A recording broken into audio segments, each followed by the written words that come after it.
뉴스 정면 승부. 이동형의 뉴스 정면 승부.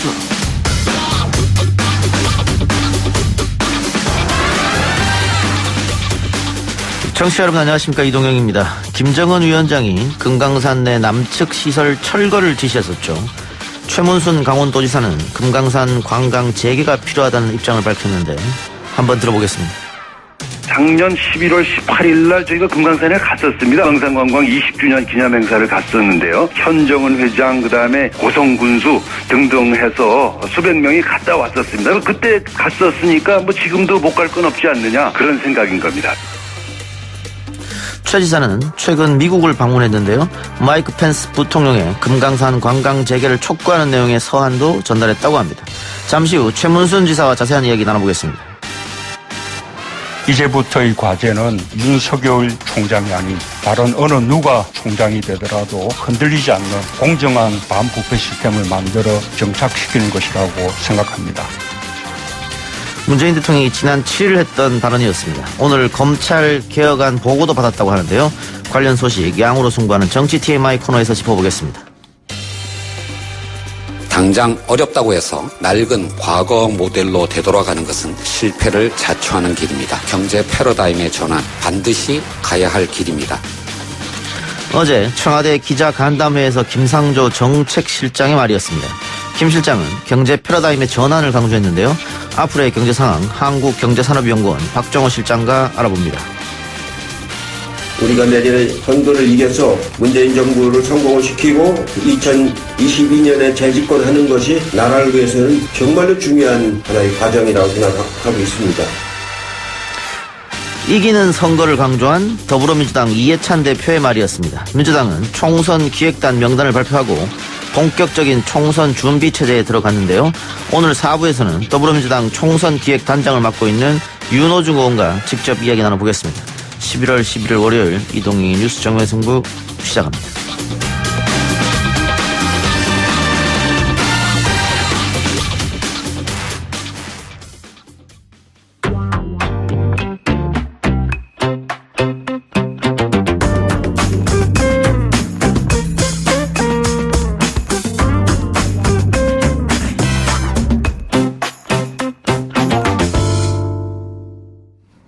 금강산 관광 이야기 해보겠습니다. 북측과의 협의는 제자리 걸음입니다.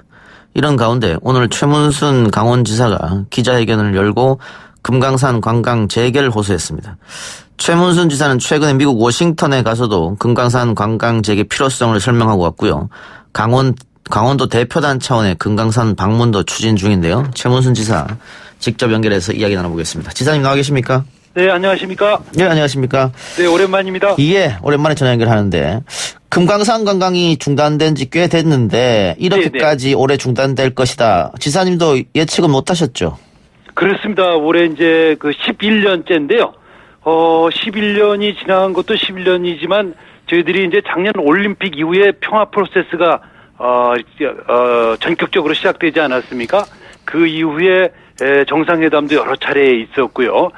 그래서 이제 곧 금강산이 열겠구나. 그리고 우리 주민들 거기에 투자했던 기업들이 기대를 했었는데 지금 올림픽 이후에 1년 9개월이 됐는데요. 아직도 열리질 않아서, 그리고 남북 관계가 점점 나빠지고 있어서 이게 영원히 안 되는 거 아니냐, 그런 우려 때문에 저희들이 좀 나서게 됐습니다. 예.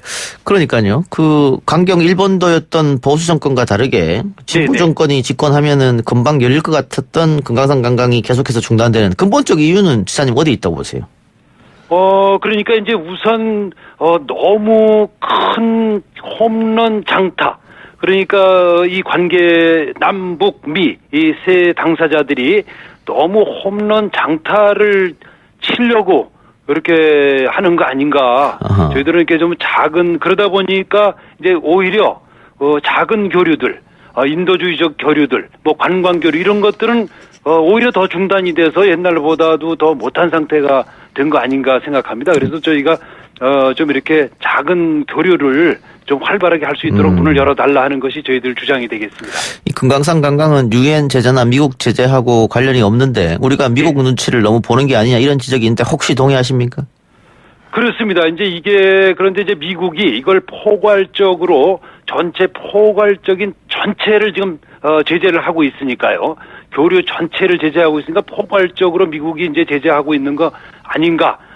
그런 생각인데 이런 것들에 대해서 저희가 미국의 의도를 좀 정확히 좀 알았으면 좋겠다는 생각을 갖고 있습니다. 그래서 좀 저희도 워싱턴을 좀 갔다 왔는데요. 이제 이런 점들에 대해서 우리의 입장과 서로 간의 입장이 좀 조율됐으면 하는 것이 저희들 생각입니다. 예, 방금 워싱턴에 다녀오셨다고 말씀하셨는데 네네. 그 펜스 부통령에게 서한도 전달했다고 하셨지 않습니까? 네네. 그 혹시 어떤 내용인지 알려줄 수 있습니까? 그렇습니다. 이제 펜스 부통령께서 작년에 평창 올림픽 때 참가해서 통합 프로세스를 열은 장본인이기도 하고 또 DMZ까지 갔었고 펜스 부통령 부친께서 한국전 참전 용사이기도 합니다. 그래서 이제 저희들이 잘 한국을 알고 있는 편이어서 저희가 전달했는데 첫 번째는 금강산 관광을 열어달라는 거고요. 두 번째는 금강산 관광이 혹시 힘들다면 지금 북한이 하고 있는 힘을 들여서 개발하고 있는 원산 관광단지가 있습니다. 이걸 좀 할 수 있게 열어달라. 이제 그러니까 여기는 트럼프 대통령도 이 프로젝트를 잘 알고 있습니다. 예. 두 번째 그 요청을 했고요.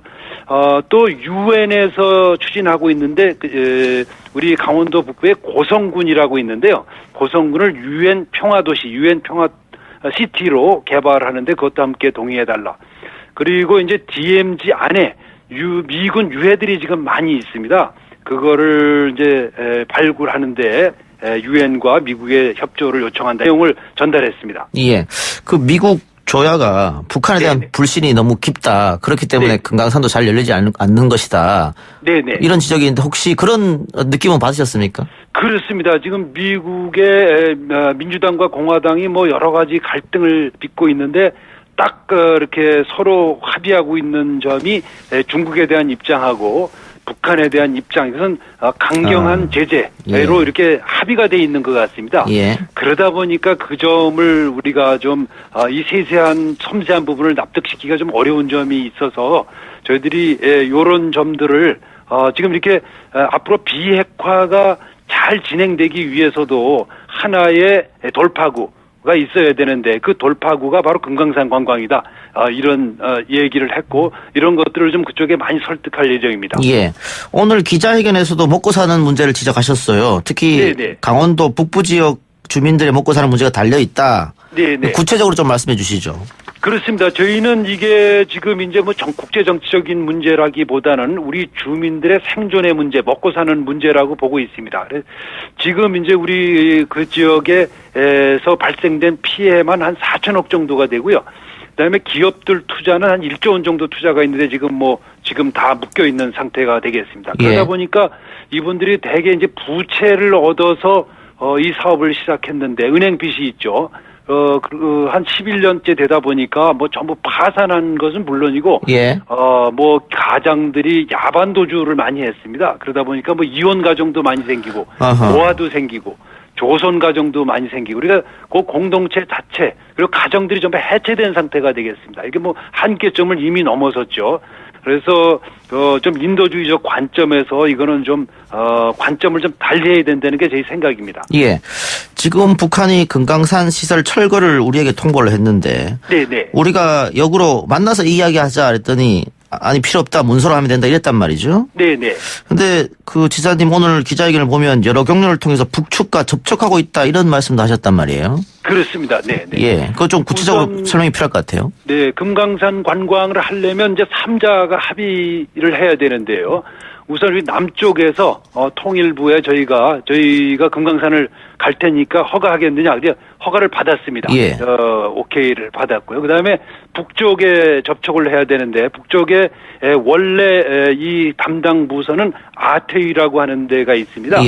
아태위에 저희가 접촉을 해야 되는데 저희가 뭐 아태위뿐만 아니라 민화협을 비롯해 여러 경로로 저희 방북 허가를 신청을 할 생각입니다. 이제 아직 시작은 안 했는데 저희가 온라인으로 방북단을 모집하고 있어서 지금 300명 정도가 신청을 하셨습니다. 그분들 명단을 북한에 보내서 방북 신청 허가를 받을 생각입니다. 그렇게 되면 이제 어떻게 될지 모르겠지만 하여튼 어디서 문제가 있는지 문제가 드러날 걸로 생각하고 있습니다. 지금 뭐 북한에서 거기에 대한 응답은 아직 없었던 것이죠? 아직 이제 보내진 않았는데요. 예. 곧 이제 보낼 예정입니다. 네. 예. 응답을 곧 보도록 하겠습니다. 예. 그러면은 일단 강원도에서 개별 관광을 추진하겠다 이 말씀이네요. 그렇습니다. 이제 말이 개별 관광인데요. 근데 이게 이제 저도 작년에 평양을 3번 갔다 왔는데 개별 관광이지만 다 단체 관광입니다. 이제 중국 관광객들이 연 120만 정도가 오고 유럽에서 네덜란드라든가 스페인 같은 데서도 계속 관광이 들어갑니다. 근데 이게 예. 뭐 개별적으로 가는 게 아니고 관광회사에 단체로 신청해서 단체로 가는 게 되겠습니다. 그러다 보니까 이제 지금 이제 여기서 문제지는 거 하나가 이른바 북한의 벌크 캐시, 그러니까 뭉칫돈이 들어가느냐 하는 것이 이슈 중에 하나인데요. 이 뭉칫돈이 들어가는 거는 없습니다. 그러니까 제가 가서 호텔비 내고 그다음에 음식비 내고 기념품비 내고 이런 비용으로 다 쓰게 되는 거죠. 뭐 예. 극히 일부만 북한으로 가게 되는 거기 때문에 그런 우려는 없고 유엔 제재 대상이 아니다라는 게 저희들 주장입니다. 예. 근데 어쨌든 뭐 국가적으로 가는 게 아니고 개별 관광을 하게 되면 네네. 안전 문제가 또 중요한 화두로 떠오를 것 같습니다. 금강산 관광이 중단된 게 그 방학적 시 피살 사건이었지 않습니까? 그렇습니다. 그렇습니다. 예, 안전 문제는 어떻게 생각하고 계십니까? 그 당시에 이제 11년 전인데요. 그 북측에서는 그 당시에 사과를 했고, 앞으로는 그런 일이 재발되지 않도록 하겠다고 약속을 했다는 게 이제 북측의 주장이고요. 예. 만약 관광이 시작된다면 안전 문제는 뭐 당연히 최우선적으로 배려돼야 되는 상황이기 때문에 그 문제는 그렇게 걱정하지 않아도 된다는 게 저희 생각입니다. 예. 어쨌든 미국의 설득 작업도 동시에 이루어져야 될 것 같은데요. 네네. 그 김현철 통일부 장관이 17일 날 미국으로 간다고 하거든요. 네네. 혹시 기대를 좀 해도 될까요? 뭐 아주 잘된 일이고요. 예. 이렇게 우리 정부가 진즉에 좀 더 적극적이어야 됐다고 생각을 하고. 예. 근데 저희도 가서 막상 보니까 이 문제가 그냥 단번에 풀릴 문제는 아니어서 아주 예. 끈질기게 우리의 입장을 미국 조야에 아주 활기 있게 예. 깊이 있게 설명해야 된다는 생각을 가졌습니다. 예. 근데 뭐 협상이라는 게 주고받는 건데. 네네. 뭐 북한 입장에서는 한국이 너무 미국 눈치를 본다 이렇게 생각해서 뭐 소위 말해서 삐칠 수도 있겠습니다만은. 네네. 최근 들어서 그 북한 언론에서 우리 당국자라고 합니다만 문재인 대통령을 뜻하겠죠. 네네. 연일 비난의 어떤 성명을 내고 있거든요. 그리고 그것은 북한 쪽에도 문제가 좀 있는 거 아니겠어요? 그렇습니다. 그런 건 좀 자제해야 된다고 예. 생각을 하고 상호 예. 존중의 정신이 있어야 되는데 이제 아마 북쪽에서는 상당히 좀 섭섭하게 느끼고 있는 것 같습니다. 많은 예. 것을 내놓고 양보했는데 실제로 되는 것은 아무것도 없는 상태가 오래 지속되다 보니까 그 내부에서도 좀 어려움이 있을 걸로 생각하고 저희들이 이제 다른 쪽으로 접촉하는 쪽에서도 분위기가 상당히 좋지를 않다는 말을 전해 듣고 있습니다. 그래서 예. 이 정도에서 더 갈등이 진전되지 않도록 해야 된다는 게 저희 생각이고 이번 예. 연말까지가 굉장히 중요한 시점이어서 저희들도 뭐 최선의 노력을 다해 보도록 하겠습니다. 예. 지금이 또 단풍 시즌인데 네네. 뭐 아무리 빠르게 협상을 한다 그래도 금강산 가을 단풍은 못 볼 것 같고요. 네네. 지사님 뭐 여러 차례 금강산 다녀오셨으니까 겨울 금강이나 봄 금강도 좋습니까? 저도 겨울 금강은 못 가봤습니다. 네, 못 가봤으니까 꼭 좀 갔으면 좋겠고 예. 사실은 갈라고 지금은 이제 가지 마라 못 간다 하는 사람이 아무도 없습니다. 그러니까 딱 그렇게 결정만 하면 당장 뭐 내일부터 갈 수 있는 거여서 가장 빨리 즉시 유엔 제재 없이 할 수 있는 게 이 사업이기 때문에 예. 이것에 대해서 빠른 결정이 있었으면 하는 것이 저희들 바람입니다. 예. 아까 저희가 그 강원도, 영북 지역 주민들의 먹고 사는 문제를 언급했는데. 네네. 이쪽 주민들도 그 지사님한테 여러 가지 하소연을 하겠어요? 그렇습니다. 이제 오늘도 같이 만났었는데요. 예. 예를 들어서 거기 이제 현대아산은 1조 원을 투자했고 직원들이 거의 다 해고됐습니다. 아주 극히 일부의 직원들만 남아 있고요. 그다음에 중소기업들 거기 마트 하신 분들, 세탁소 내신 분들은 한 대개 3-40억 정도를 투자를 하셨습니다. 예. 그 돈이 딱 묶였으니까 돈을 그렇게 투자해 놓고 건설 현장에 일용직으로 댕기시는 분들도 있으시고요. 또 주민들은 뭐 아까 말씀드렸다시피 음식점이나 건어물점, 기념품점 이런 거 빚내서 샀다가 빚에 독촉받아서 전부 야반도주해서 공동체가 무너진 상태고요. 전부 그런 거여서 이 문제를 좀 더 정확하게, 그리고 이제 다른 지역과 달리 이 지역은 하나의 국가로부터 보상을 받질 못했습니다. 예를 들어 개성공단이라든가 다른 피해는 보상이 됐는데 이곳은 보상조차 받지 못해서 아주 심각하게 어려운 상황이라는 점을 좀 이해해 주셨으면 하는 바람을 갖고 있습니다. 알겠습니다. 어쨌든 그 금강산이 빨리 열리도록 지사님께서 더 애써주셔야 될 것 같고요. 네네. 오늘 인터뷰 이쯤에서 마치겠습니다. 오늘 감사합니다. 네, 고맙습니다. 예, 지금까지 최문순 강원도지사였습니다.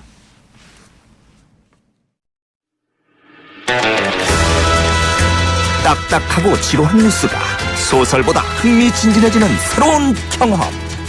놀라셨죠? 이것이 바로 이동훈의 뉴스 정면 승부.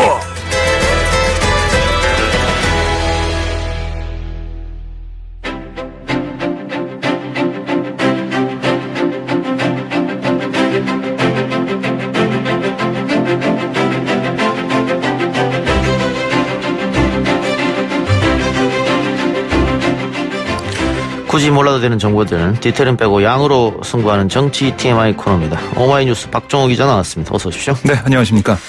문재인 대통령 오늘 임기 후반부 첫 공식 일정으로 수보회의, 그러니까 수석 보좌관 회의를 주재했는데 어떤 메시지가 나왔습니까? 네, 먼저 소통이 강조됐는데요. 문재인 대통령은 정부가 출범한 지 어느새 절반의 시간이 지났고 이제 앞으로 남은 절반의 시간이 더 중요해졌다면서 국민이 바라는 진정한 변화를 만들어내겠다, 이렇게 강조를 했고요. 또 국민과 시대가 요구하는 대통령의 소임을 최선을 다해 완수하겠다라고도 얘기를 했습니다. 그 과정에서 더욱 폭넓게 소통하고 다른 의견에도 귀를 기울이면서 공감을 넓혀나가겠다라고 또 얘기를 했습니다. 예. 그 자리에서 법무부 검찰 개혁안도 보고받았는데 법무부 검찰의 수사 관행 개선, 법령의 실효성 확보와 검찰에 대한 감찰 강화 방안을 12월까지 마련하겠다, 이렇게 보고했네요. 네, 그러니까 지난 8일 청와대에서 열렸던 공정사회를 향한 반부패 정책 협의회가 있었잖아요. 여기에서 그러니까 그 회의 직후에 김오수 법무부 차관으로부터 검찰개혁 추진 경과 그리고 향후 계획을 보고받았습니다.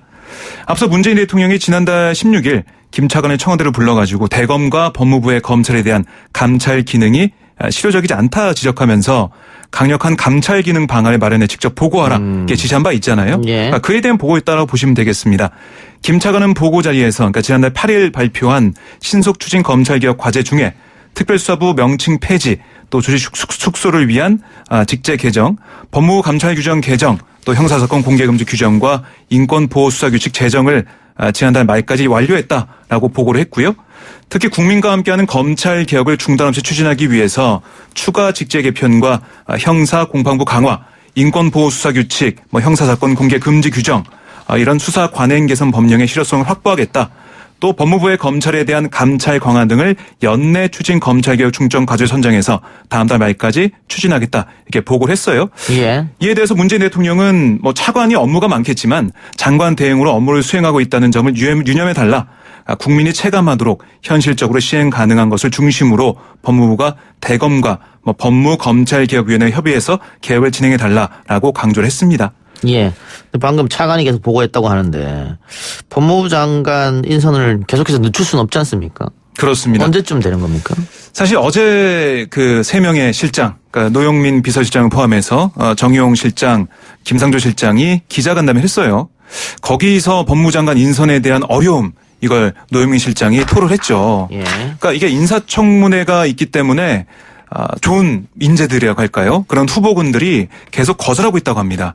그래서 지금 인사청문회 통과할 수 있는 카드, 아무래도 의원들이 지금 화환표에 오르고 있는데요. 전해철 의원, 박범계 의원, 추미애 의원 이렇게 계속 이름이 나오고 있는데 다음 달 3일이죠. 그러니까 이 문희상 국회의장이 패스트트랙 법안을 부의하겠다고 얘기한 그 시점에 맞춰서 법무부 장관 인선이 있을 것이다. 그런 얘기가 계속 나오고 있습니다. 미룰 수는 없으니까요. 그때 맞춰서 인선을 하고 또 아니면은 그때가 아니다면 내년 총선 앞두고 당에 복귀하는 뭐 장관하고 총리 후보군이 있습니다. 뭐 아직 정확히 확정되지 않았지만 뭐 이낙연 총리나 유은혜 사회부총리 겸 교육부 장관 또 김현미 국토부 장관 등등이 돌아올 수 있다. 이렇게 얘기가 나오고 있는데요. 뭐 그때 맞춰서 연말까지 가야 되는 거 아니냐 이런 얘기도 좀 나오고 있고요. 아무래도 12월을 넘기진 않을 것으로 보입니다. 인선이 가장 어려운 것은 아무도 할 사람이 없다. 다들 맞습니다. 고사한다. 네. 그러니까 뭐 제가 전해철 의원실 뭐 취재도 좀 해봤는데 우리는 후보군에서 빼달라 안 간다 하고 뭐 단언을 하고 있고요. 추미애 의원실 같은 경우도 다른 의원들 취재를 좀 해보니까 아니 당대표 한 사람이 법무부 장관 가긴 좀 그렇지 않냐 뭐 그런 얘기 하더라고요. 그러니까 예전에 정세균 대표를 마치고 대표직을 마치고 산자부 장관인가요? 장관직에 간 적이 있습니다. 그때 좀 여러 가지 얘기가 나왔었거든요. 그런 사례가 있기 때문에 아마 쉽게 가진 않을 것이다 얘기 나오고 있고요. 제일 좀 유력한 사람이 박범계 의원이다 이렇게 얘기 좀 나오고 있는데. 근데 뭐 알 수 없습니다. 정치인은 그렇다 치더라도 다른 뭐 민간인들도 지금 다 거부하고 있는 상황이라니까. 그렇습니다. 아무래도 또 청문회 열어서 또 탈탈 털리고 이런 게 아마 두렵지 않나 그런 생각도 들어요. 그러니까 청문회 과정, 그러니까 지난 조국 청문회 과정을 보면 거의 뭐 일가가 다 털렸거든요. 이른바 털리는 그런 상황이 있기 때문에 계속해서 고소하고 있다. 어렵다. 이런 얘기 계속 나오고 있습니다. 예. 연말 연초를 시점으로 해서 개각이 있을 것이다. 총선을 앞두고. 그렇습니다. 이제 뭐 나갈 사람은 나가야 되고. 네. 당장 뭐 이낙연 총리가 총선 때 당에 가서 진두지휘해야 된다 이런 얘기도 들리잖아요. 예, 그런 얘기 나오고 있고요. 그러니까 어제 노영민 실장의 말을 들어보면 당이 요청하고 또 개인의 의사 여기까지 확인을 좀 해보고 결정해야 된다 이렇게 얘기를 하고 있는데 뭐 제일 중요한 건 문재인 대통령 인사권자의 의중이겠죠.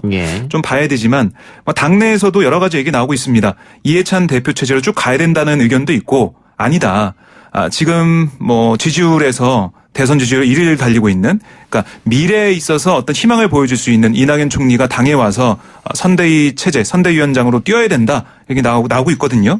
여러 가지 얘기가 나오고 있지만 그래도 12월 달까지 일정이 차 있고 그 이후에는 잘 모르겠다는 이낙연 총리의 당 복귀 가능성이 좀 커 보입니다. 예. 문재인 대통령이 지난해 전현직 야당 의원에게 입각 지휘를 했었네요. 네, 그렇습니다. 문재인 대통령이 지난해 6.13 지방선거에서 여당이 압승한 직후 야당 전형직 의원 4명에게 입각을 제안했지만 모두 고사했다. 이렇게 확인이 되고 있습니다. 여권 고위 관계자는 그러니까 이게 지방선거 직후 협치의 제도화를 위해서 당시 바른미래당 김성식 의원 또 새누리당 그러니까 자유한국당 전신이죠. 이종훈 전 의원에게 각각 산업통상자원부 장관과 고용노동부 장관 입각을 제의했다. 하지만 이 두 사람 고사했고 문재인 대통령의 핵심 측근이 메신저 역할을 했다 이렇게 전했어요. 그리고 당시 청와대는 주 중국 대사와 환경부 장관 자리도 전현직 야당 의원 2명에게 제의했지만 역시 이 두 사람도 고사했다. 이렇게 이 관계자는 밝혔습니다. 보면은 김성식 의원은 안철수계죠. 그리고 이종훈 전 의원은 유승민계입니다. 그러니까 한국계 주류를 제외한 야권 인사들이라고 볼 수가 있어요. 그러니까 민주당 쪽에 여권이 박근혜 탄핵에 참여한 세력을 묶는 일종의 연정을 구상했다. 뭐 이런 분석도 나오고 있는데요. 김성식 의원은 언론을 통해서 이렇게 얘기했습니다. 사람 하나 야당에서 입각한다고 해서 진정한 의미의 연정이라고 판단하지 않는다. 정책 연대와 함께 진행돼야 연정의 진정성을 확인할 수 있다. 뭐 이렇게 생각했다면서 고사 이유를 밝히기도 했습니다. 제안이 오지 않았다 이런 얘기는 안 했네요. 그렇습니다. 네. 알겠습니다. 또 다음 주 화요일입니까? 19일. 네. 저녁 8시부터 100분간 국민이 묻는다. 2019 국민과의 대화. 문재인 대통령이 나온다고요? 그렇습니다. 고민정 청와대 대변인에 따르면 문재인 대통령은 진솔하고 격이 없는 국민과의 대화를 기대하면서 마음을 다해 준비하겠다. 이렇게 이 일정에 대해 설명을 했는데요. 문재인 대통령의 생방송 출연, 그러니까 취임 2주년이었던 지난 5월 9일 KBS 대담 이후 처음입니다. 이번 국민과의 대화는 타운홀 방식으로 진행이 되고요. 국민들 누구나 참여할 수 있고 대통령에게 묻고 싶은 그 어떤 질문도 할 수 있다. 이렇게 청와대는 설명을 했습니다. 참여를 원하는 사람들은 MBC 홈페이지를 통해서 신청할 수 있다. 이런 설명도 곁들였는데요. 그러니까 문재인 대통령이 수석 보좌관에 의해서 아까 제가 말씀드렸듯이 소통을 강조했다고 했지 않습니까? 그러니까 국민의 격려, 질책 모두 귀 기울이면서 무거운 책임감으로 국정에 임하겠다. 이런 약속을 했기 때문에 아마 여기에서 연장선상에 속할 수 있는 그런 행보로 보입니다. 김대중 노무현 대통령 때는 이런 식의 국민과의 소통이 굉장히 많았었거든요. 그렇습니다. 그러다가 이명박 박근혜 전 대통령 때는 확 줄었단 말이죠. 네. 그래서 문재인 대통령이 당선되면 아마 이런 식의 국민과의 소통이 많아질 거다 기대했던 사람들이 많이 계셨을 텐데 거의 없었어요. 네. 없어서 오랜만에 열리는 거니까 허심탄회한 대화. 과거 정권에서는 미리 질문지를 주고 짜고 치는 형식의 대담도 있었는데 그런 게 아니라 자유롭게 소통할 수 있는 대담 필요할 것 같습니다. 네. 국회 이야기 해보죠. 김재원 자유한국당 의원이 주말에 열린 한 당원 행사에서 민주당 이해찬 대표가 2년 안에 죽는다. 이런 택시기사의 발언을 전원으로 네. 전달한 사실이 알려졌는데 이것 때문에 또 막말 논란에 휩싸였습니다. 그렇습니다. 민주당 지도부는 오늘 최고위원 회의에서 김재원 의원을 비판하면서 황교안 대표의 사과와 김재원 의원의 예결위원장직 사퇴를 촉구했는데요. 이해찬 대표는 총선이 다가오며 거짓 색깔론과 막말이 도로 있다. 말은 그 사람과 집단의 품격을 나타낸다. 한국당은 이성을 찾길 바란다라고 강조를 했고요. 박광훈 최고위원은 한국당의 돈 없는 망언이 브레이크 없는 폭주 자동차 같다. 반인륜적 막말로 인간이면 인간에 대해 절대 해서는 안 될 말을 했다. 황교안 대표가 입장을 밝히고 사과하라라고 요구를 했습니다. 서른 최고위원도 역시 패륜적 망언이 극에 달했다. 광주 학살의 원흉인 전두환 씨에 대해서도 공개적으로 죽여야 한다는 말을 하지 않는데 한국당의 망언은 너무 지나치다. 김재원 의원은 책임지고 국민에게 사죄하라 이렇게 가세를 했습니다. 예. 박주민 의원도 김 의원의 돈 없는 막말로 청와대 만천회 등을 통해 모처럼 조성된 대화 협치 분위기에 찬물을 끼얹는 것이다. 한국당은 김 의원의 발언에 대해 적절한 조치를 취하라라고 강조를 했습니다. 예. 아무리 전언이라고 하지만 상당히 부적절한 발언인 것은 명백한데. 네. 택시비로 10만 원 주고 내렸다고 하더라고요. 네. 사과했습니까?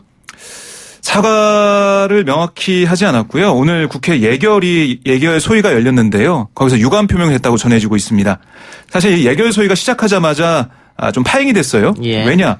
민주당, 그러니까 전해철 의원이 예결위를 원만하게 이끄셔야 할 분으로서 국민 입장에서 매우 부적절한 발언이었다라고 판단하면서 이 발언을 문제 삼았고요. 정상적인 심사를 위해서는 최소한 위원장의 사과 표명이 있어야 하지 않겠냐 이렇게 사과를 요구했습니다.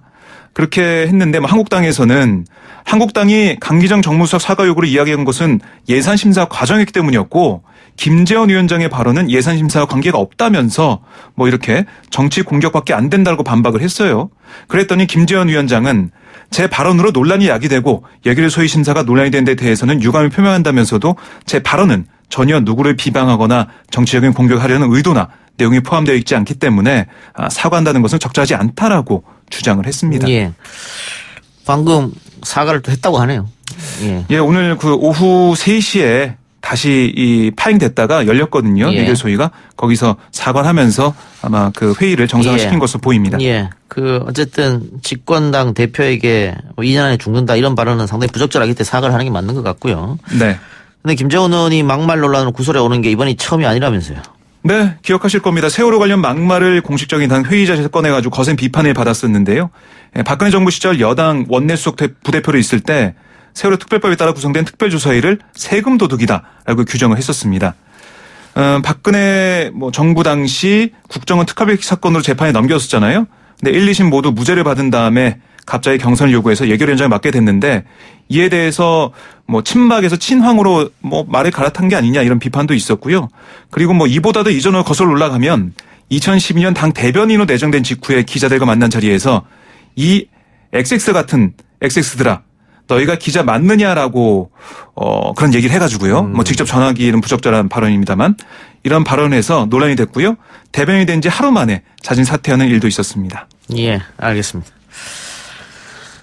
자, 그리고 어젠가요? 청와대에서 대통령과 야당 대표 간의 모임이 있었죠? 네, 그렇습니다. 그런데 이 모임에서 야당 대표끼리 고성이 오고 갔다고 하는데 어떤 일이 있었습니까? 이게 선거제 개혁안 처리 관련해서 여야 대표들이 말을 주고받다가 황교안 대표가 우리도 우리의 안을 내놨는데 왜 패스트트랙을 처리하냐 원만하게 합의 처리해야 된다 이런 취지로 얘기하니까 다른 여야 대표들이 그게 아니다라고 지적하는 과정에서 나온 건데요. 손학규 대표가 꾸짖었다 이런 얘기도 했어요. 꾸짖었고 아니 정치를 그렇게 하면 안 된다. 그렇게 얘기하니까 황교안 대표가 발끈하면서 고성에 오갔는데요.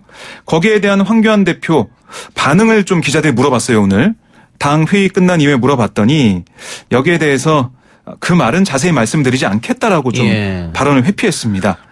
그리고 이 자리는 문재인 대통령 모친상에 따른 조문의 감사 자리였다면서 뭐 더 이상 얘기를 하지 않았고요.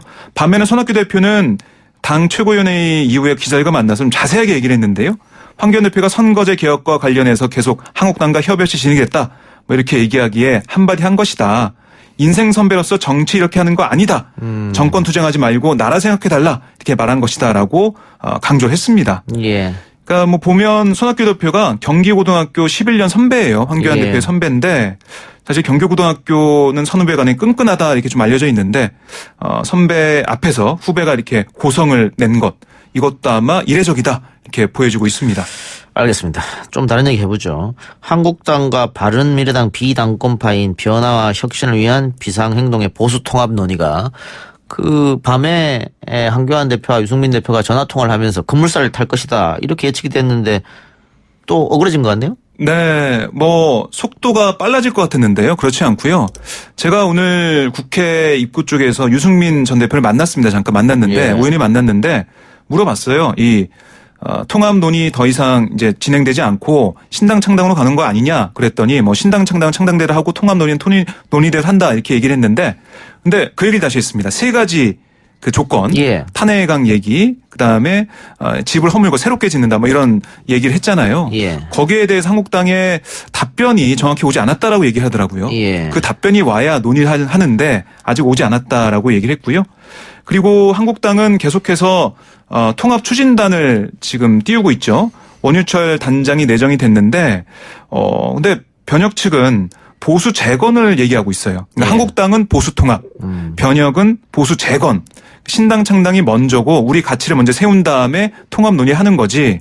한국당이 지금 통합 논의하자고 해서 우리가 나갈 게 아니다. 이렇게 지금 얘기를 계속 하고 있습니다.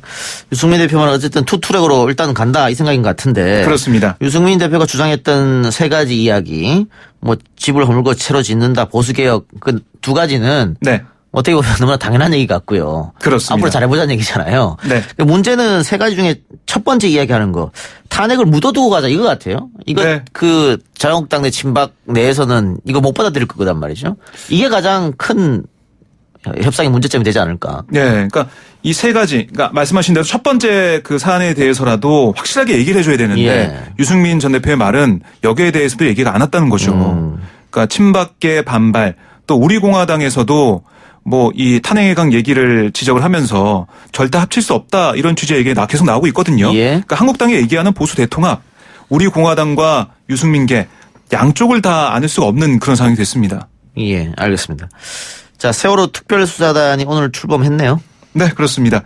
그 오늘 세월호 참사 후 약 5년 7개월 만에 검찰의 세월호 참사 특별수사단이 꾸려졌는데요. 오늘 기자간담회를 했습니다. 거기에 대해서 수사단장을 맡은 임관혁 수원지검 안산지청장은 정치적 고려는 있을 수 없고 모든 의혹을 밝힌다는 태도로 임하겠다라고 강조를 했는데요. 임 단장은 특조위에서 수사 의뢰한 기록은 확보했다. DVR, 그러니까 CCTV 영상이 저장된 녹화장치와 청해진 해운의 산업은행 대출 관련 조사 의뢰가 특조위와 서울 남부지검에서 각각 왔다라고 말을 했습니다. 특수단은 향후 세월호 유가족들이 참사 책임자에 대해 추가 고발을 할 경우에는 함께 검토하겠다 이렇게 얘기도 했고요. 또 유가족들을 만나가지고요, 좀 유족 측과 협의를 하겠다 이런 점도 밝혔습니다. 수사 기간이나 절차 부분에 대해서는 아직 수사 시작 단계다. 구체적으로 언급하지 않았는데 임 단장은 수사는 기본적으로 형사처벌을 전제로 하는데 국민적 오해를 해소한다는 차원에서 필요하다면 처벌을 전제로 하지 않는 조사까지 해야 한다 이렇게 강조를 했습니다. 또 이번 수사가 마지막 세월호 수사가 되도록 백서를 쓰는 느낌으로 제기되는 모든 의혹을 철저히 수사하겠다. 수사단 구성원과 혼혈체가 돼서 지혜와 정성을 모아 최선을 다하겠다. 이렇게 각오를 다졌습니다. 그런데 세월호 참사 유가족들이 경찰을 향해 극우 보수 세력을 일방적으로 편드는 편파적 행체를 멈춰달라 이렇게 얘기하겠다고 하는데 이거 왜 이런 말이 나온 겁니까? 그러니까 이게 매주 토요일만 되면 광화문 세월호 광장 기업관 앞이 전쟁터가 된다. 이게 유가족들의 주장이에요. 근데 경찰이 뭐 정광훈 목사, 자유한국당, 우리공화당 이런 소위 극우 보수 집단이 개최한 집회 참가자들에 대해서 좀 너무 안이하게 대응한다. 이런 취지의 주장을 한 겁니다. 극우 폭력 세력을 정상적인 법 적용으로 적극 대응해야 한다. 이렇게 촉구를 한 건데요. 그러니까 경찰의 이런 대응이 확실하지 않으니까 매 주말마다 이 보수 집회 참가자들이 와서 뭔가 행패를 부리려고 한다. 이런 유가족들의 호소가 있었습니다. 예. 좀 강력히 대응해달라 이런 주문 같고요. 네. 검찰이 조국 전 장관의 부인이죠. 정경심 교수를 추가 기소했네요. 네, 그렇습니다. 오늘이 구속기간 만료일이에요. 네, 오늘 서울중앙지검 반부수사 2부가 정경심 교수를 자본시장법상 허위신고, 미공개 정보용 등 혐의로 구속 기소를 했습니다. 쭉 보면 앞서 기소된 사문서 위조 혐의까지 합치면 정 교수가 재판을 통해 유무죄를 가려야 하는 혐의가 15개나 되는 상황이 됐고요.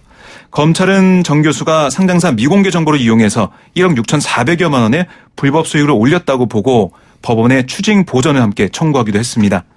그리고 앞으로 이제 궁금해지는 게 바로 조국 장관을 언제 소환할 것이냐 이게 주목이 되고 있는데 지금 이제 기소를 했으니까요. 아마 빠르면 이번 주 안에 기소를 할 것으로 보인다. 이게 법조계의 판단이고요. 오늘 조국 전 장관이 SNS에 글을 올리기도 했습니다. 아내가 기소됐다. 모두 저의 부족함은 이런 것이다. 국민 여러분께 송구하다는 말씀 올린다라는 얘기를 했고요.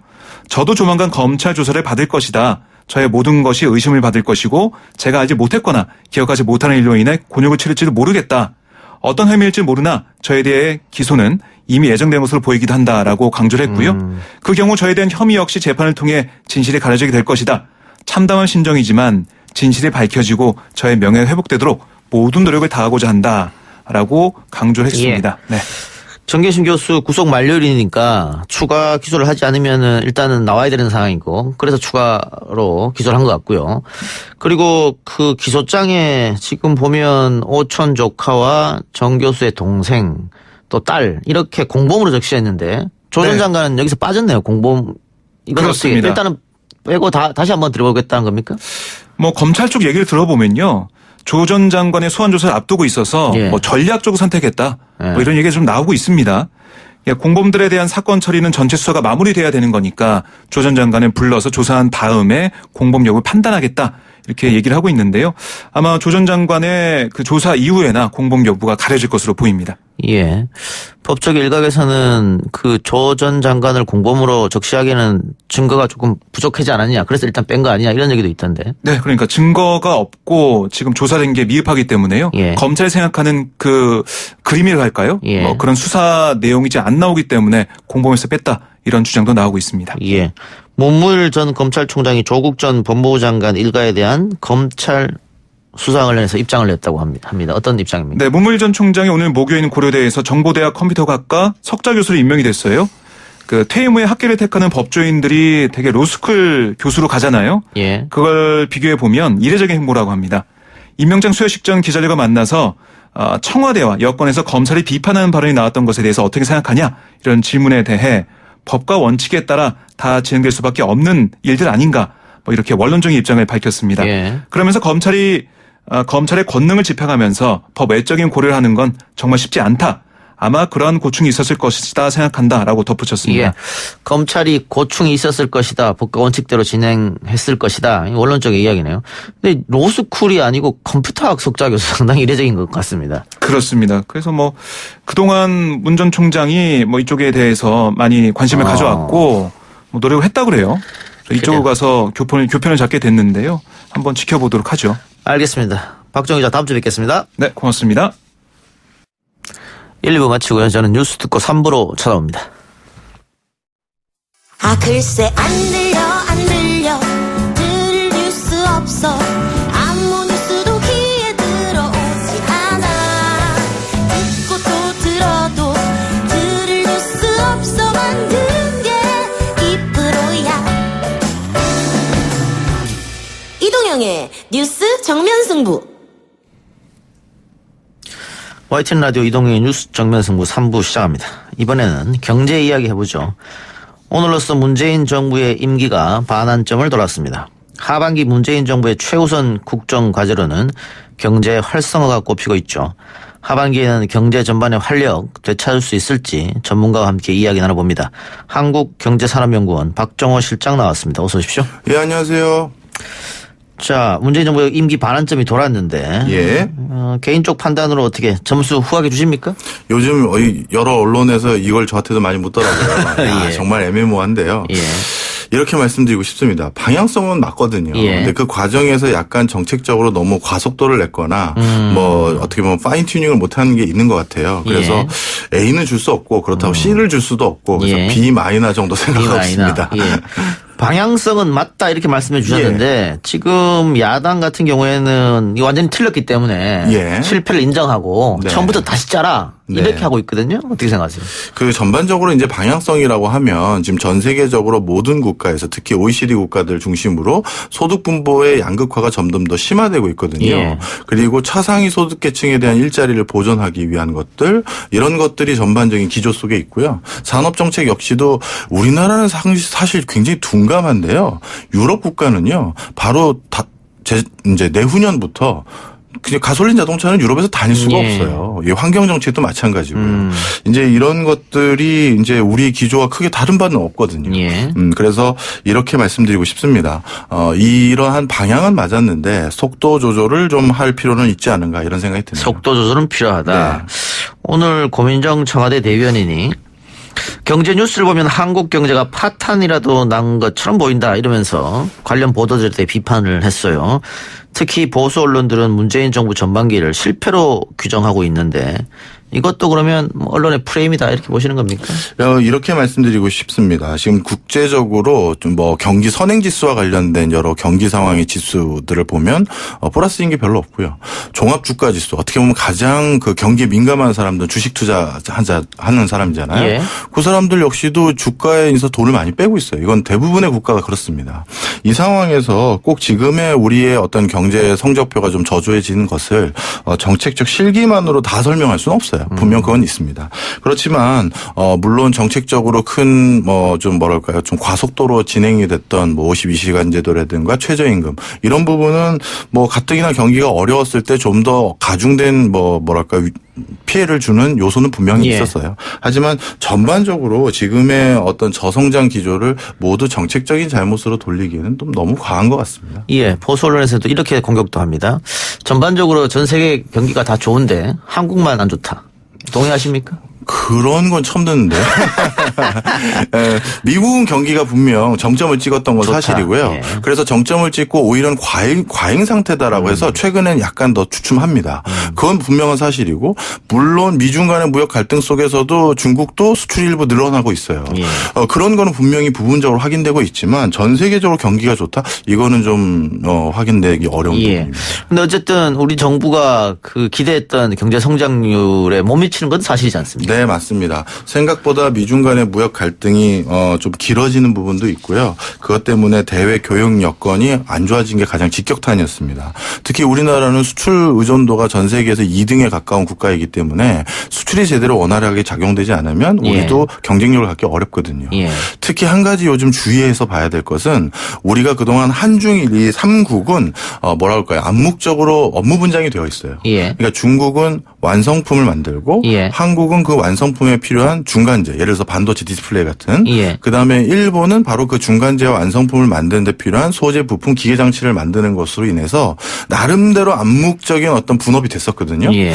그래서 중국 수출이 잘 되면 한국 수출도 잘 되고 일본도 어느 정도 경기가 살아났었습니다. 근데 최근 보면 중국 수출은 잘 되고 있거든요. 그런데 우리 수출은 오히려 줄어들었어요. 예. 이 얘기는 무슨 얘기냐면 중국도 언제까지 우리가 완성 조립품만 할 수는 없다라고 해서 중간재에 해당되는 반도체 디스플레이를 중심으로 한 이런 부분에 치고 들어오고 있고요. 일본 역시도 80년대 중반에 여러 가지 이제 최종 브랜드들을 많이 가지고 있었다가 지금 그걸 많이 실기한 상태에서 다시 한번 진일보하고 있는 상황이거든요.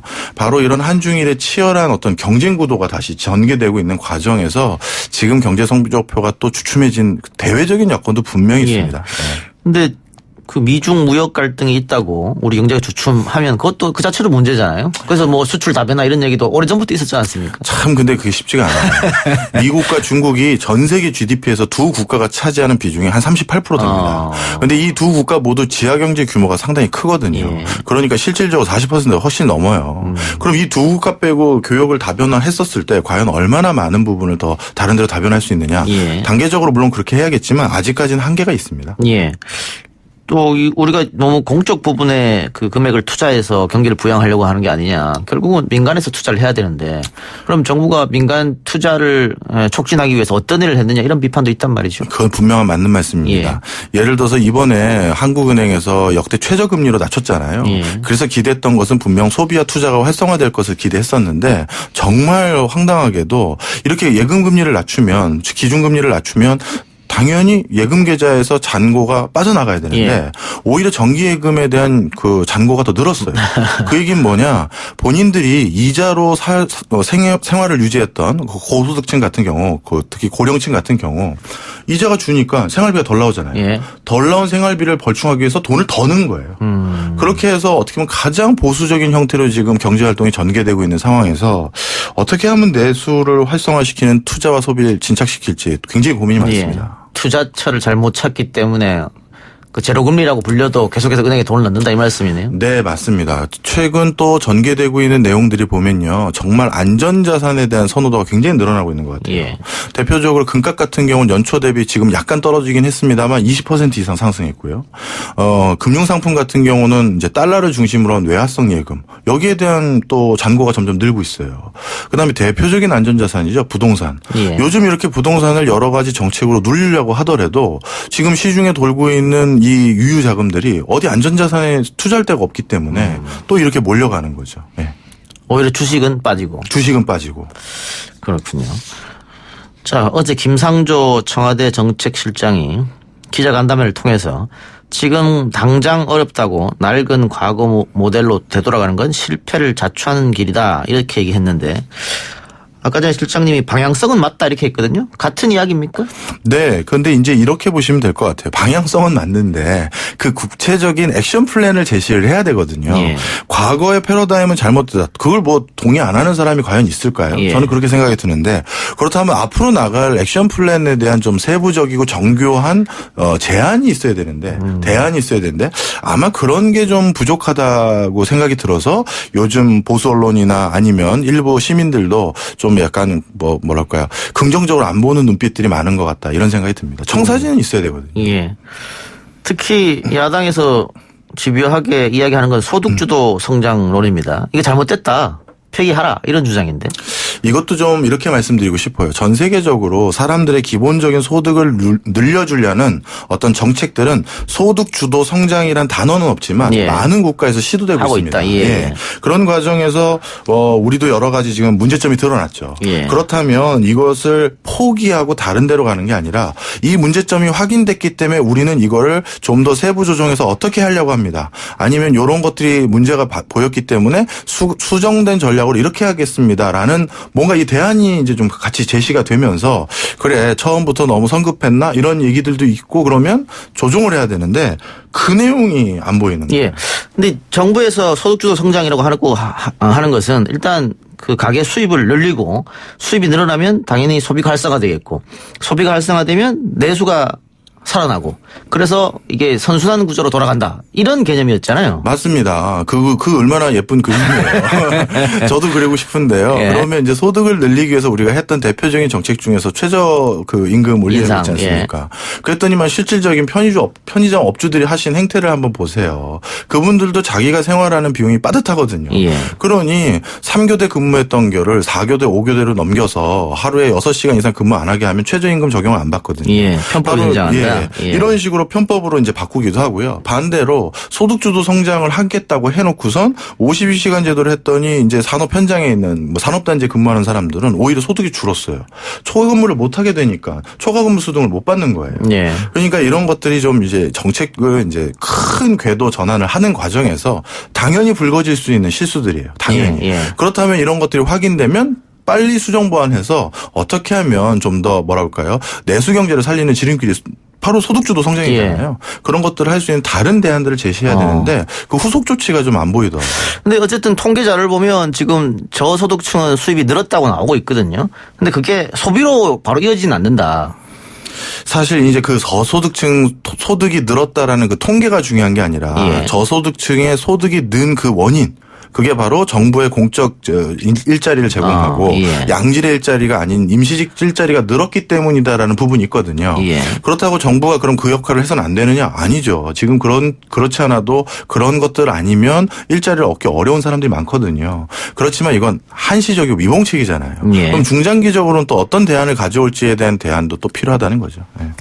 실장님 아까도 뭐 우리는 수출을 먹고 산다 네. 뭐 이렇게 말씀해 주셨는데 그 수출 중에서도 또 특정 제품이라고 할까요? 반도체가 차지하는 비용이 굉장히 넓고 네. 그래서 반도체 경기가 좋으면 수출이 확 살아나고 네. 안 좋으면 또 수출이 줄어들고 네. 이런 게 있습니다. 뭐 일본처럼 인구가 1억이 넘어간다 그러면 수출과 내수가 같이 돌아갈 텐데 우리는 인구가 너무 적기 때문에 안 그렇죠. 되고 그런데 뭐 앞으로도 계속 이런 좀 안 좋은 건 있을 거 아니에요. 이거 어떻게 극복해야 될까요? 사실 그래서 진짜 뭐 늘 하는 얘기지만 신산업을 육성해야 된다는 거 있지 않습니까? 예. 지금 각 지방에서도 지자체 대표 주력 사업이라고 손꼽는 것들이 있는데요. 크게 5개의 인더스트리를 벗어나질 않아요. 바이오, 반도체, 자동차, 그다음에 철강, 조선 이런 거 빼고는 새로운 산업이 안 보이는 거예요. 예. 그래서 지금은 무엇인가 새로운 산업으로 먹고 살 걸 빨리 찾아야 되는데 네. 이 과정에서도 좀 우리가 주의해야 될 게 있습니다. 신수종 산업이라고 정부에서 강하게 드라이브 걸고 있는 것 중에서 인공지능이나 스마트 팩토리나 이런 여러 가지 것들이 있거든요. 그런데 이런 것들은 성장은 할 수 있지만 일자리는 오히려 줄이는 인더스트리예요. 대표적으로 스마트 팩토리라고 하면 그 성과는 그동안 사람이 했던 것을 기계가 하게 만드는 거거든요. 그렇다고 뭐 그런 산업을 육성하면 안 된다는 의미는 절대 아니고요. 그렇다면 일자리를 더 늘릴 수 있는 인더스트리는 과연 뭘까? 이거에 대한 고민들도 해야 되는데 예. 지금 우리나라의 대표적인 주력 산업 부분을 보면 고용 유발 계수라고 해서 거기에 1억 원을 투자하면 얼마나 고용 유발되느냐 하는 그 지표들이 있는데 그런 게 최근 20년 동안 다 떨어지고 있어요. 그렇다면 고용 유발 효과가 큰 산업을 빨리 찾아서 대표적인 우리의 새로운 산업을 육성을 해야 된다고 말씀드리고 싶고요. 이 과정에서 제가 잠깐 여담 하나 해도 될까요? 하세요. 네. 그 프랑스 출장을 한번 간 적이 있었습니다. 근데 그때 드론을 하나 가지고 갔었는데요. 되게 재밌었어요. 우리나라 엔지니어들이나 우리나라 기업체 사람들하고 드론을 보여주면 야, 중국 사람들이 이 드론을 어떻게 만들었을까? 어떻게 이렇게 값싸게 만들지? 뭐 이런 것들을 고민하면서 우리는 이 드론을 어떻게 만들 수 있을지에 대한 약간 제조 마인드라고 해야 될까요? 옛날에 우리 여태까지 해왔던 방식에 그런 고민을 많이 하더라고요. 그런데 이제는 그 드론을 만드는 공장이 크게 번성한다 하더라도 그 안에 공장에서 근무하는 사람 별로 없습니다. 그런데 프랑스 남부에 그 드론을 들고 출장을 갔을 때 그쪽에서는 그걸 보면 무슨 생각을 하냐면요. 이 드론도 언젠가는 자동차처럼 전 세계적으로 더 큰 붐이 불 텐데 그렇다면 자동차 그랑프리 대회처럼 드론 그랑프리 대회 같은 게 열리지 않겠냐 국제적으로. 그렇다면 우리 프랑스도 우리 도시가 전 세계 드론 그랑프리 대회를 유치하거나 종주국이 돼서 그걸 먼저 해보자 이런 생각을 하더라고요. 그러니까 같은 인더스트리를 보고 전혀 다른 생각을 하는 거예요. 예, 발상의 전환이 필요한 그렇죠. 거네요. 우리는 그냥 제조, 그렇죠. 제조해서 공장 많이 짓고 그럼요. 일자리 늘어나고, 그럼 수출하고. 그런데 프랑스에서 그 얘기를 듣는 순간 과연 그런 그랑프리 대회를 개최해서 전 세계적으로 큰 흥행을 한다면 그건 가장 고용 친화적인 산업일 거거든요. 그래서 지금 우리가 생각해야 될 여러 가지 사고의 패러다임의 전환이라는 게 정말 우리 아까 그 김성조 실장님이 얘기하셨다고 했나요? 과거의 패러다임으로 또 바뀌어야 된다. 그렇다면 새로운 패러다임은 어느 정도 우리가 접근해 있느냐 이것도 고민해봐야죠. 예. 새로운 패러다임, 발상의 전환, 뭐 신산업, 뭐 이런 건 당연한 것 같고요. 네. 대통령이 한번 그런 얘기했습니다. 남북 평화 모드가 지속되면 또 경제 협력이 이루어지면 우리의 미래 먹거리는 또 거기에 있는 거 아니냐. 아까 뭐 우리가 인구가 좀 작기 때문에 내수가 안 돌아간다 그랬는데 여러 가지 좋은 점은 있겠죠. 물론 그렇죠. 예를 들어서 통일이 되었을 때 우리가 얻을 수 있는 수혜라는 건 상상 이상이라고 생각이 듭니다. 물론 또 그 과정에서도 우리 독일의 통일 과정을 보셨듯이 나름대로 불협화음과 갈등은 분명히 있습니다. 하지만 지금 독일이라는 곳은 유럽에서 가장 누구도 범접하지 못하는 가장 안정적인 국가로 발돋움했거든요. 그 과정에서 우리도 내수 시장이 커지는 것뿐만 아니라 이렇게 어떻게 보면 이게 불행으로 얻은 운이라고 해야 될까요? 전반적인 국토의 절반만 우리가 개발을 해온 거잖아요. 그럼 그 절반을 개발하는 과정에서 얻은 시행착오와 경험, 교훈 이걸 바탕으로 나머지 절반은 더욱더 매끄럽고 더욱더 잘할 수 있지 않을까라는 게 제 개인 소견입니다. 예. 그래서 저는 기대를 크게 하고 있습니다. 또 다른 이야기. 자, 다음 달이죠. 이제 정부가 내는 예산안. 네. 통과될지 국회에서 기다리고 있는데 정부는 당연히 확장 재정 그래서 500조 넘는 예산을 이야기하고 있습니다만 야당에서는 또 이거 빚이 많이 늘어난다 정부 빚이 또 이러고 있거든요. 어떻게 보세요?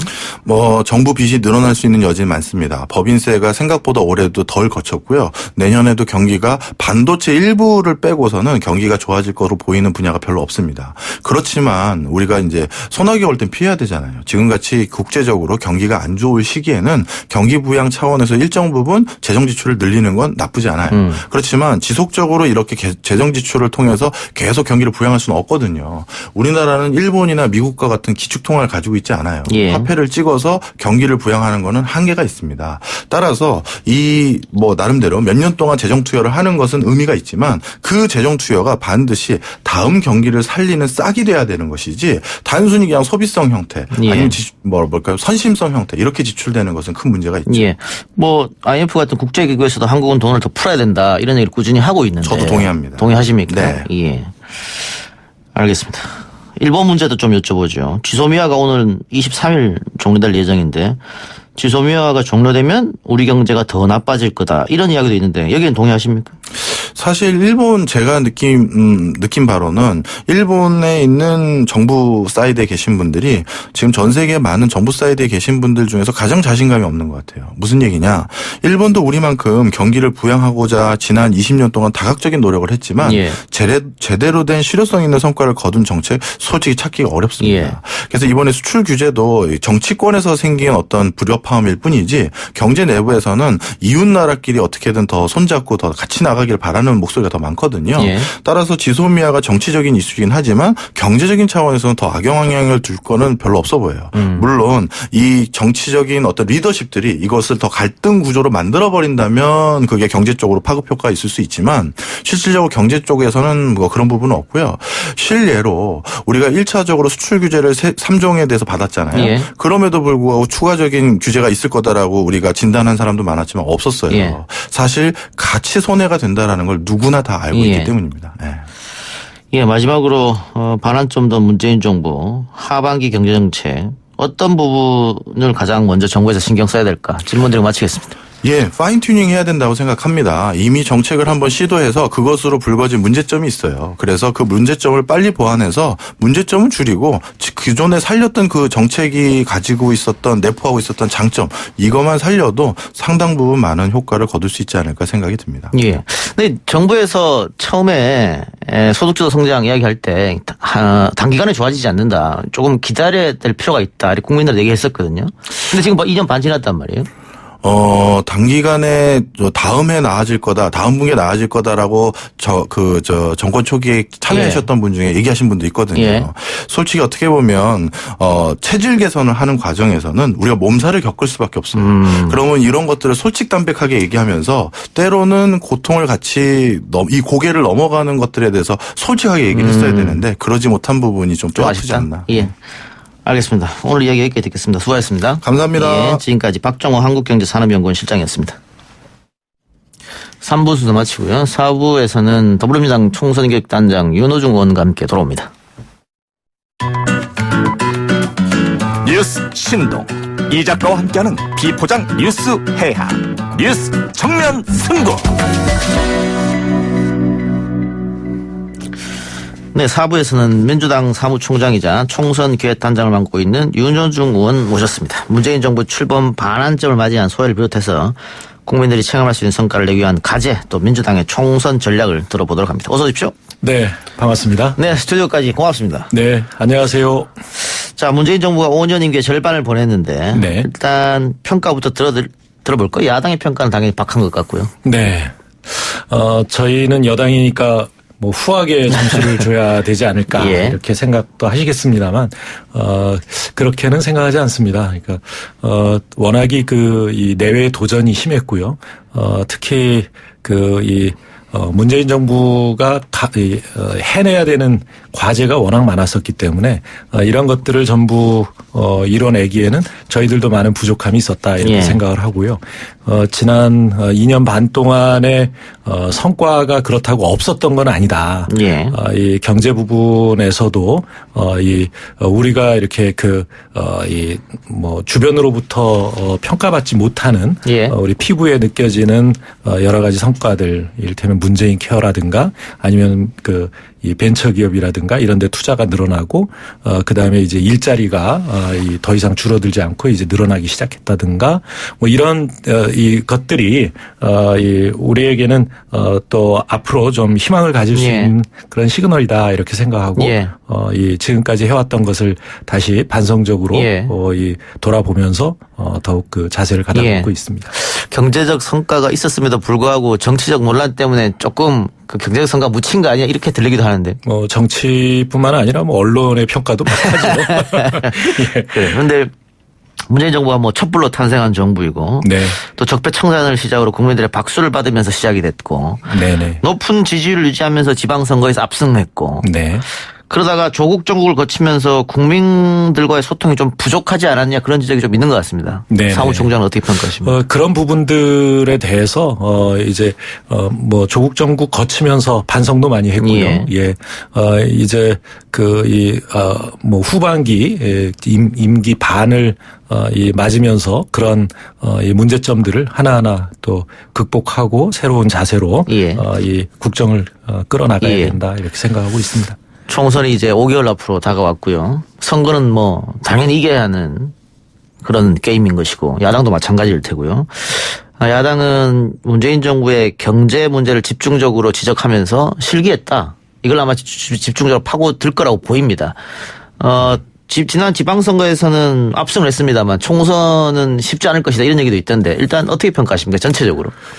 예, 선거는 항상 쉬운 선거는 없습니다. 예. 마지막까지 최선을 다해야 좋은 결과를 얻을 수 있다고 생각하는데요.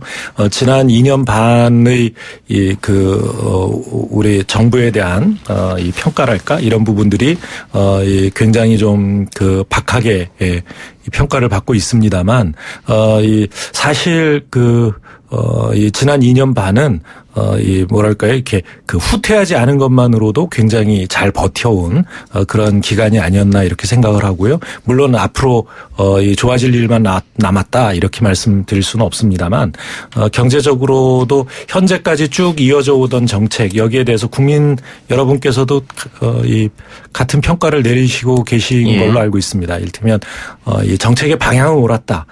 그런데 좀 미숙한 부분이 있었던 거 아니냐 이런 것이 일반적인 평가인 것 같거든요. 그렇기 때문에 그 미숙한 부분들을 잘 다듬어서 그 방향을 쭉 일관성 있게 끌고 나간다면 조금 부족한 정책도 이리저리 왔다 갔다 하는 냉탕 온탕 왔다 갔다 하는 정책보다는 일관성 있게 나가는 것이 훨씬 더 이 경제를 살리는 데도 유효하고 또 개혁을 하는 데도 유효하다 이렇게 생각하기 때문에요.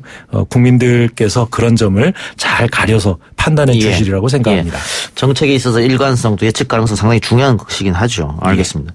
어제 5당 대표회동 대통령하고 또 만났는데 물론 네네. 대통령이 이제 모친상을 당하셨기 때문에 거기 와준 거에 대한 예의를 표시하는 자리였습니다만 일부 언론에서는 대통령이 협치를 시작한 것이다. 네네. 소통을 시작한 것이다. 이렇게도 평가하더라고요. 네네. 그렇습니다. 대통령께서 이제 여야 대표들을 이렇게 관저로 초대한 건 아마 대통령 최근에 보기 어려운 그런 장면이 아니었나 싶고요. 그래서 이제 여야정 협의회 이런 것들을 정례화하자. 분기별로 한 번씩은 이렇게 만나자라는 이야기까지 하셨으니까요. 협치 그동안 좀 부족한 면이 있었다면 그것을 좀 더 적극적으로 하신다는 그런 의지라고 보여지고요. 또 하나는 이제 다음 주에 대통령께서 국민과의 대화를 하시거든요. 생방송으로. 그런 것을 통해서 국민과의 소통도 더욱 강화해 나가시겠다는 계획인 걸로 그렇게 알고 있습니다. 국민과의 대화 말씀하셨으니까 과거 김대중 정부 노무현 정부에서는 기자간담회 포함해서 이런 국민과의 대화를 상당히 많이 했습니다. 5년 임기 동안 100차례씩 하고 했거든요. 네네. 그러다가 이명박 박근혜 대통령은 거의 하지 않았어요. 박근혜 대통령 1년에 한 번도 하지 않았으니까. 네네. 그래서 문재인 대통령이 되면 이런 자리를 많이 마련할 것이다라는 게 예측이었는데 정말 이거 오랜만이거든요. 네. 이런 자리는 좀 많이 필요한 거 아닙니까? 허심탄회하게. 아주 오랜만은 아니고 예. 지난번에 이제 취임 2주년 때 예. 한번 했는데 그 문재인 대통령께서 정말 과제를 많이 안고 계신 예. 대통령입니다. 그러니까 지금 이 세계적으로도 경제가 위축 국면에 있고 그다음에 또 우리 이 무역 환경이 굉장히 안 좋고요. 미중 무역 관계도 그렇고요. 이 북한 핵 문제 해결하고 또 남북 관계도 개선해야 되고 정말 많은 과제를 안고 일을 해 나가시다 보니까 이 국민들께 이 정책 하나하나를 설명하실 시간보다 일을 우선해서 해오신 것 같습니다. 예. 앞으로 이런 기회는 많이 있어야 된다고 생각합니다. 예. 오늘 여당 의원을 모셨으니까 제가 여당 의원 편에 들어서 조금 말씀드리면 네네. 그동안 야당이 소위 말하는 발목 잡기가 좀 심하지 않았냐. 특히 추경 같은 것도 신기록이거든요. 그렇게 안 해준 거에 대해서는. 네네. 근데 이번 내년 예산 같은 경우에도 협조하지 않겠다. 500조 안 넘기게 하겠다. 벌써부터 이렇게 나온단 말이죠. 네네. 이거 어떻게 풀어야 이거 결국은 대화로 풀어야 되잖아요.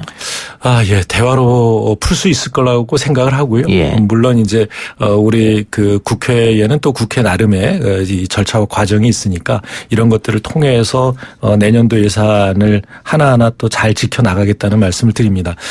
그런데 이제 이렇게 확장적 재정 정책 자체에 대해서 야당이 반대를 하고 있는데 예. 협치를 하자고 하면 이 본인들이 주장하는 내용도 좀 반영을 해달라고 해야 되겠지만 지금 정부가 가려고 하는 방향에 대해서 어느 정도 이해는 해야 되거든요. 예. 그런데 이제 이 확장적 재정 정책이 필요한 이유는 이렇습니다. 그러니까 김대중 노무현 대통령 그 10년 동안 사실 IMF로 망했던 우리 그 경제 예. 이것을 누가 살렸습니까? 정부는 곳간이 비었고 기업들은 무너져가고 있을 예. 때 우리 국민들이 금 모아서 살렸단 말입니다. 예.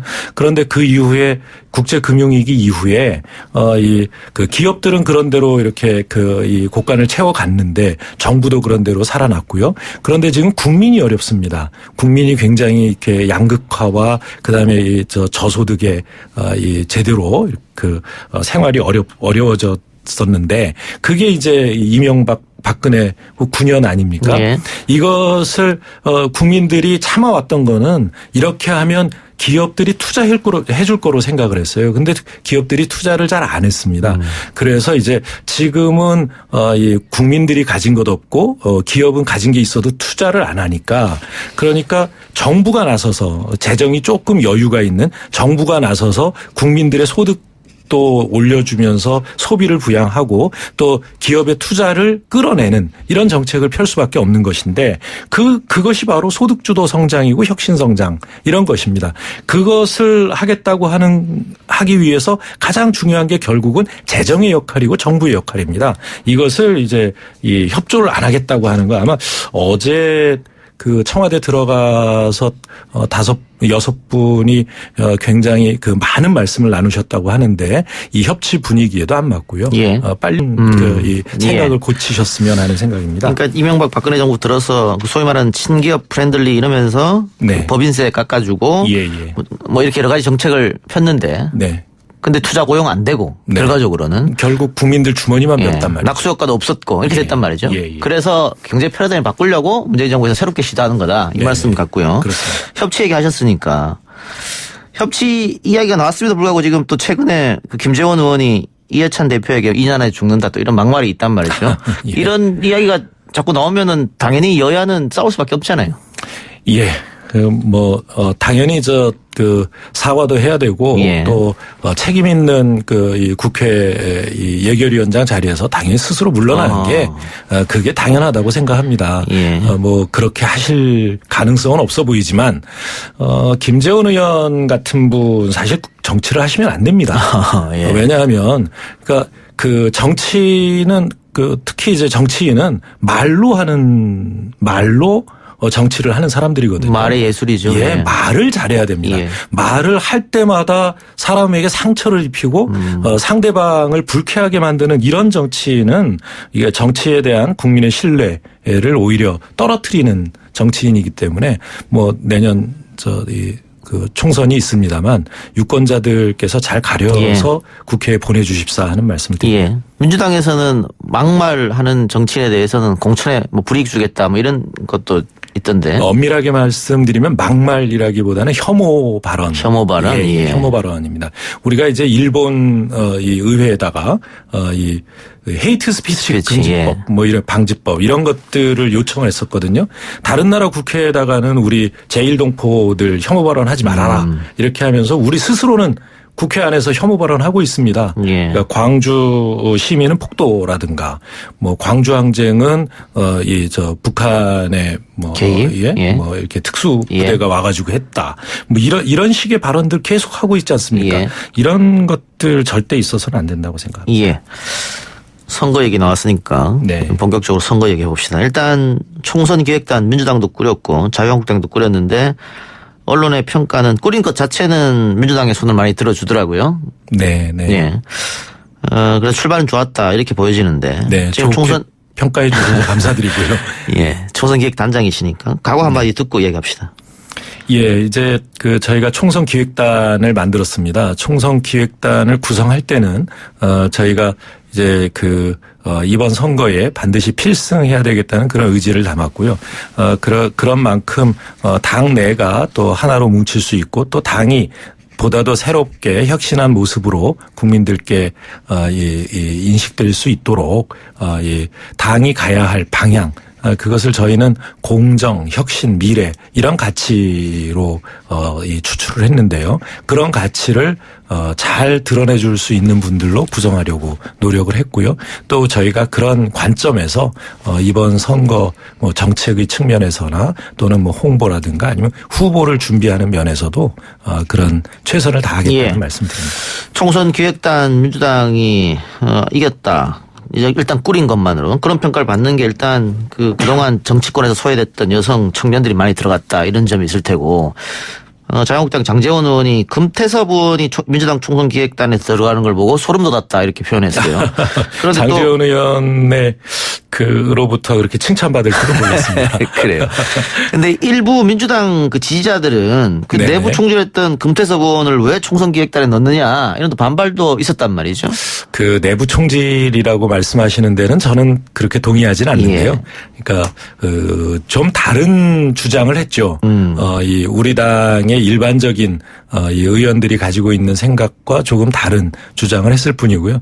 그러나 금태섭 의원이 그런 이제 이 주장을 하기는 합니다만 뭐 결과적으로 당의 입장이 결정이 되면 그것에 어긋나는 행동을 해온 분은 아니었습니다. 예, 그런 면에서 보면 이 크게 봐서 우리 당의 소중한 이 자산의 한 분이시고 또 이렇게 선거를 준비하는데 다양한 그런 입장을 반영할 수 있는 그런 사람이라고 생각합니다. 예.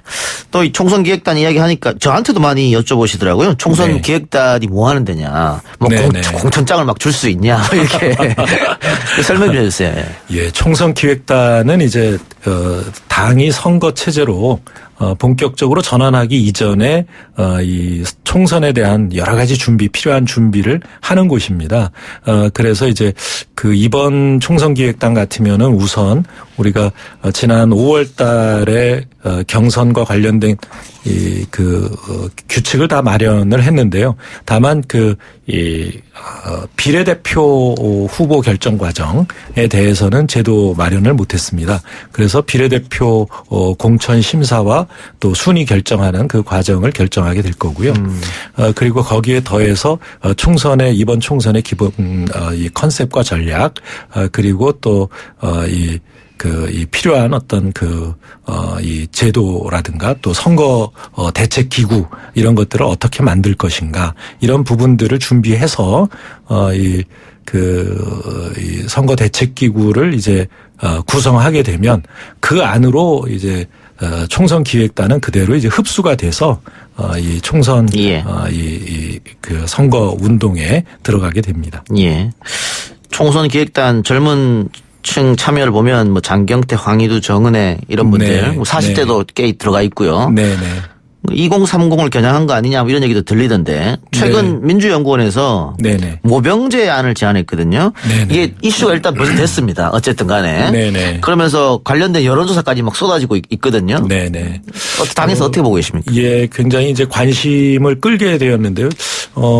사실 이것은 약간 사고성 이 보도였습니다.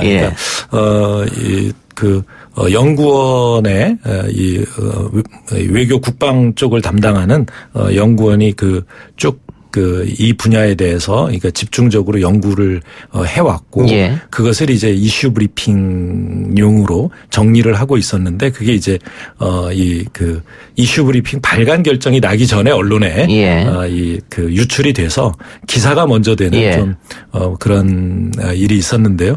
저희가 그렇다고 아주 뭐 검토를 안 해온 것은 아니기 때문에 언젠가 논의해볼 만한 것이죠. 지금 사실 이 인구 구조라든가 인구 절벽 문제 때문에 현재의 이 군의 병력 규모를 계속 유지하기가 힘든 상황이고요. 그래서 그런 어떤 방식으로든 이 대책이 필요한 상황이었습니다. 그런데 이제 그것을 이제 모병제로 할 거냐 또는 또 다른 형태의 대책을 세울 거냐는 것은 아직 당에서 최종 결론을 내리진 않은 상태입니다만. 총선용으로 일부러 흘린 거 아니야 이런 의심도 하고 있는 것 같은데요. 아, 그렇습니까? 예.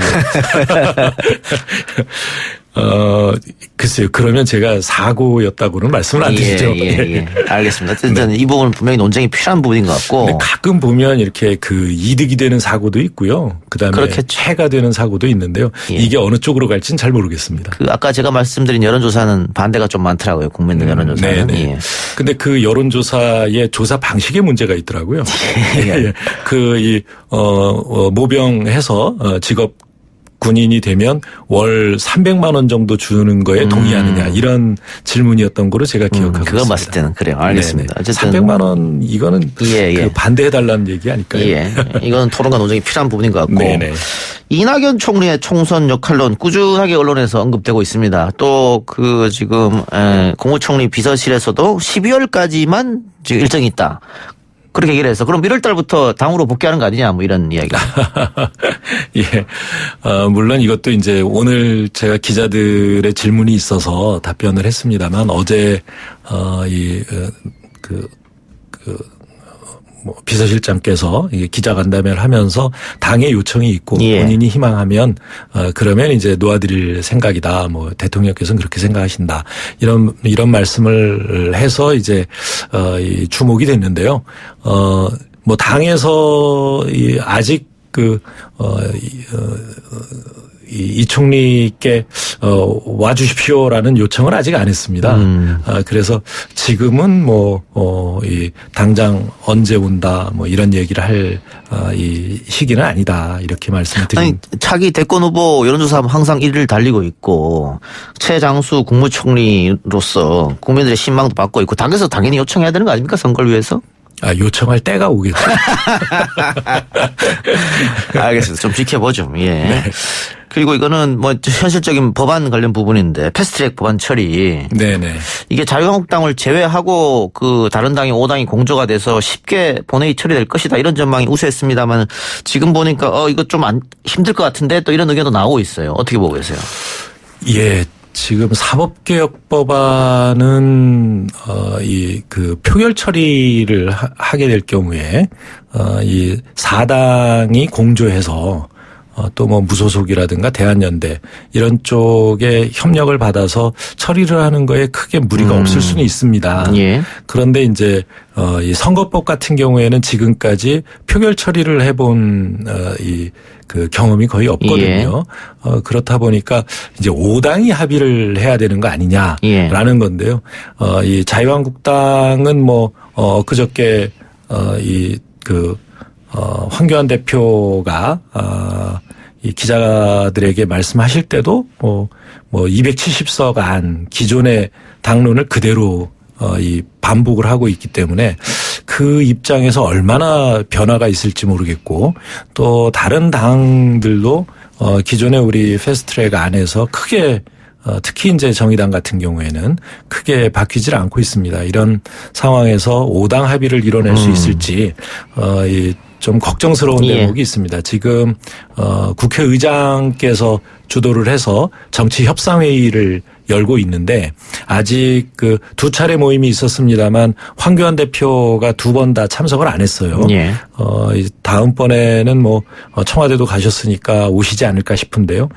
그런 노력들을 통해서 우선은 알겠습니다. 5당 합의안을 예. 만들어 보도록 하겠습니다. 예. 마지막으로 송금주 의원 민주당에 두 번째 입당 신청했는데 어떻게 봤습니까? 시간이 없어요. 짧게 답해 주세요. 예, 이번 주말에 자격심사위원회를 열어서 예. 심사할 예정입니다. 알겠습니다. 오늘 인터뷰 고맙습니다. 네, 감사합니다. 예, 지금까지 더불어민주당 총선 기획단장 맡고 있는 윤호중 사무총장이었습니다. 내일 이 시간 다시 돌아옵니다.